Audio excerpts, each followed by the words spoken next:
সকাল থেকে একটানা ঝিরঝিরে বৃষ্টি চলছে।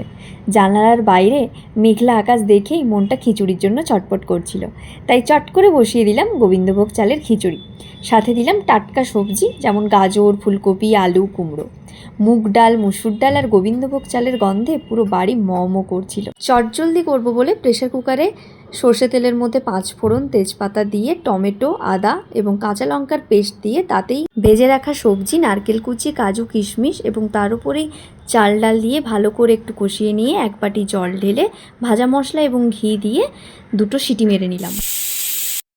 ব্যাস, খিচুড়ি ডান। বৃষ্টির দিনে খিচুড়ির সাথে ডিম ভাজা মাস্ট, তাই কুড়মুড়ে করে ভেজে নিলাম একটা ডিম। এই গরম গরম কম্বোটাই আজ অর্ণবের অফিসের টিফিন। বাইরে বৃষ্টি, সঙ্গে টিফিন বক্সে খিচুড়ি আর ডিম ভাজা। দিনটা জাস্ট জমে যাবে। তোমাদেরও কি বৃষ্টি হলে খিচুড়ি খেতে মন চায়? কমেন্টে জানাও দেখি। তবে আজ এই পর্যন্তই। নতুন একটা ভিডিও নিয়ে খুব শীঘ্রই দেখা হচ্ছে।